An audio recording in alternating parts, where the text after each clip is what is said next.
Misty, a beautiful Errol Garner tune. Mostly played in E flat, but he played it in C. Check the YouTube videos with Errol Garner himself. It's a nice opening this way.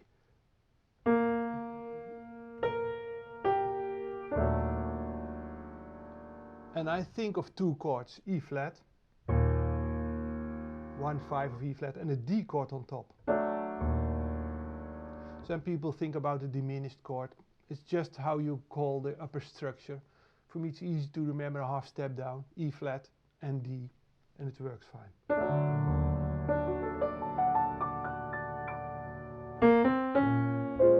And then a 2/5. This is a kind of sus4, so I wait to drop down the A flat to the G. 1/7 in left hand, 1/7 goes to 1/3, but it waits a little.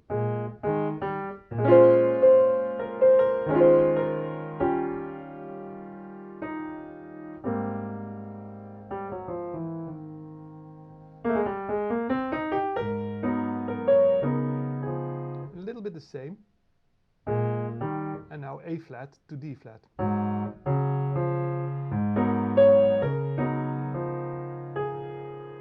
E flat.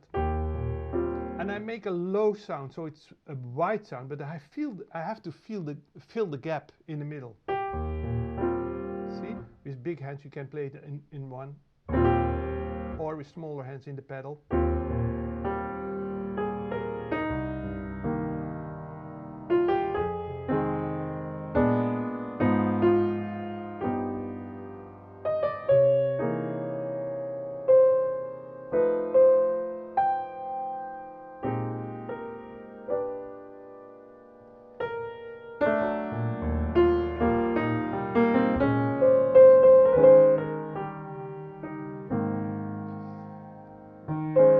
When I want to move a little bit more with my right hand, I just play a chord left and move.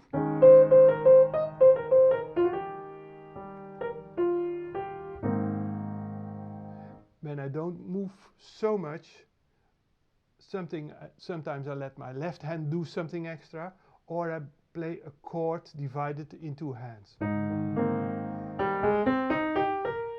A lot of movements, I don't play anything at all.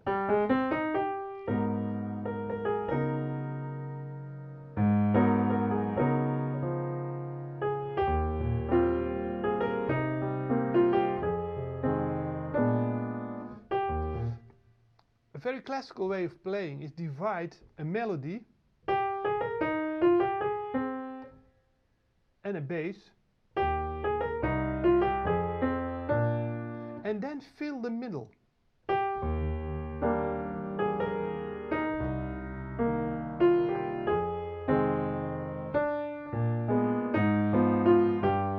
You have to get used that there is a kind of middle part.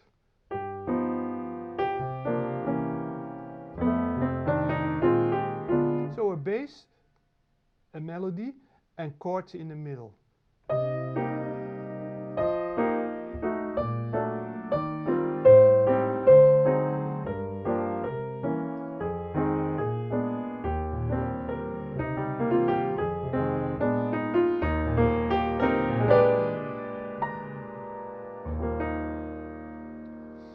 Often in the beginning I play 1/5, a cluster somewhere, and a melody.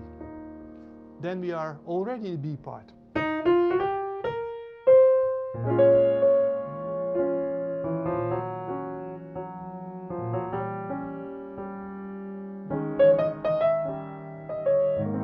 You don't have to move something, but it's possible.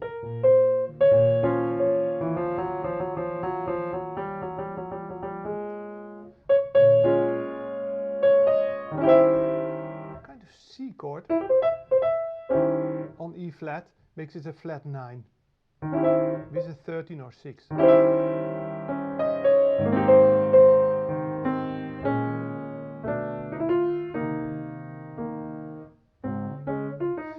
The melody I play mostly a little louder. Yeah?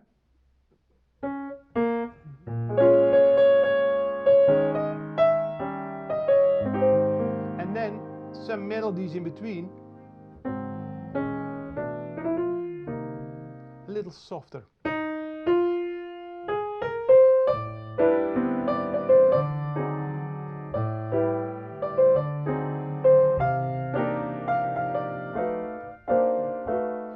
Don't play a bass here. The melody is very high, so I can't play the bass and fill the gap. So mostly when my hand is playing low,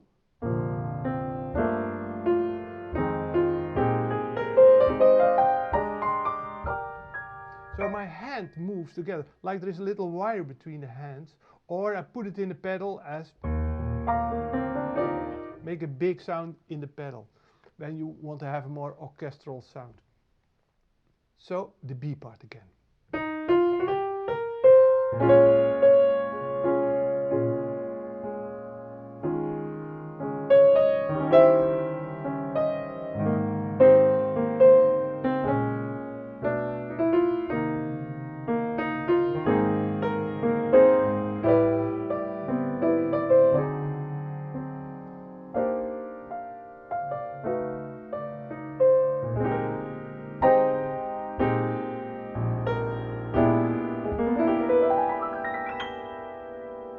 It's a possibility.